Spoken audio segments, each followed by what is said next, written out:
What makes a height map different from a normal map or bump map? No doubt you may have asked yourself this question while dealing with PBR textures. In this video, I will try to explain the difference between the two as simply as I can and how to use them appropriately. Before starting, make sure to subscribe the channel for more CGI and VFX related knowledge.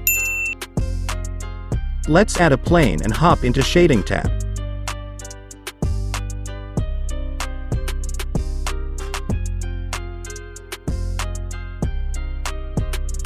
I will be working with this texture from Polyhaven. Let's import our PBR texture.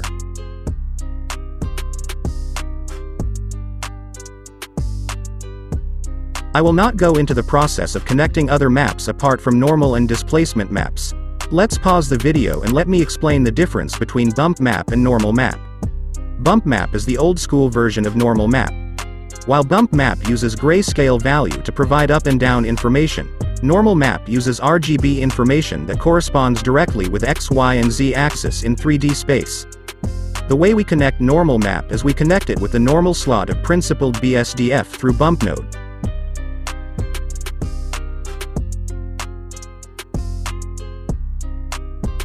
Set the color space to non-color.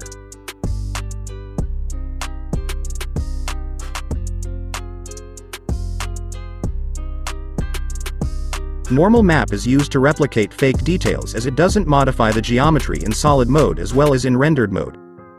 Let me quickly set up my lighting as well as change my render engine to cycles.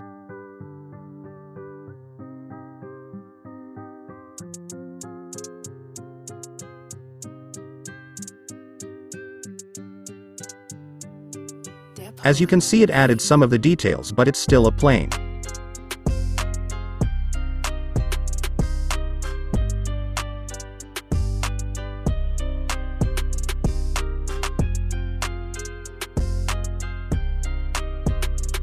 In short, normal map is used for replicating fake minor details.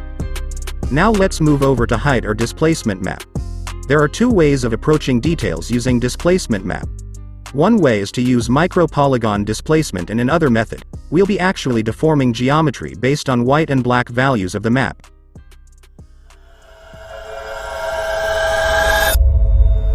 In micro-polygon displacement, we use adaptive subdivision to displace the geometry at the time of rendering only.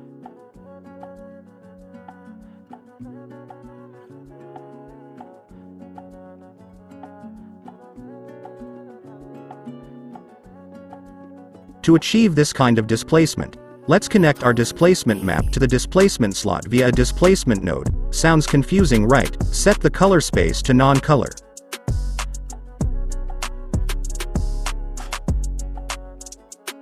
It hasn't still displaced the geometry. This is because we haven't set our adaptive subdivision. To enable adaptive subdivision, make sure you are working with the experimental version of cycles.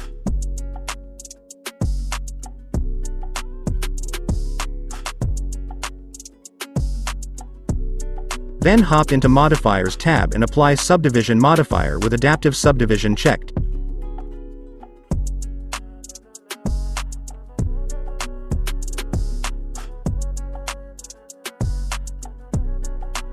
If you still didn't see the displaced geometry, make sure to change the settings to displacement and bump in the material settings.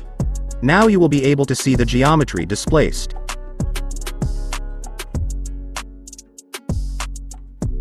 Lower down the scale of the displacement node.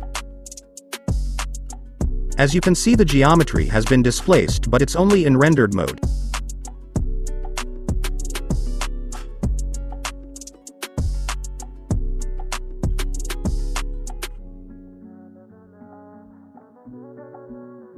If you go into solid object mode, it's still a plane.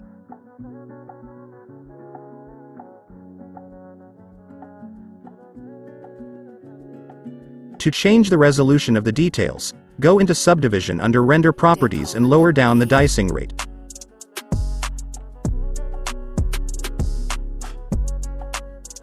Look at the amount of details you can create using micro-polygon displacement method. These are still fake details as it doesn't actually displace the geometry, but it's more believable and real than normal map.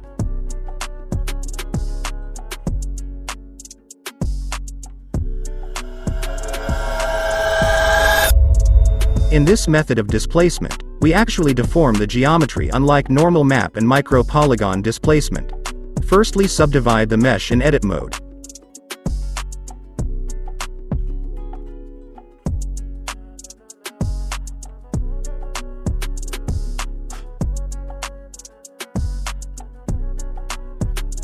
Then apply Displace modifier.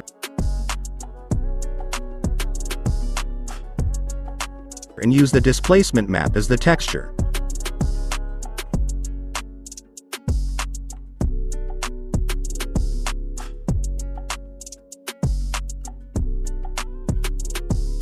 In the Modifiers tab, lower down the strength. As you can see, our geometry actually got deformed. The only drawback of this method is that it depends on the tessellation of your mesh.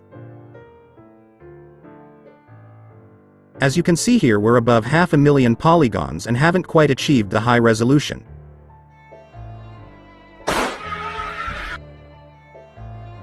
I don't use this method as much as I use micro-polygon method. Let's sum up what we have learned. Normal map or bump map is used for minor details. For major details, we make use of displacement map, or you can say height map. It's further classified into two methods which you can see clearly on the screen. I hope you clearly understand the difference between normal map and displacement map, as well as the two methods of using displacement map. If you find this video helpful, make sure to subscribe the channel and press the notification bell for more such videos.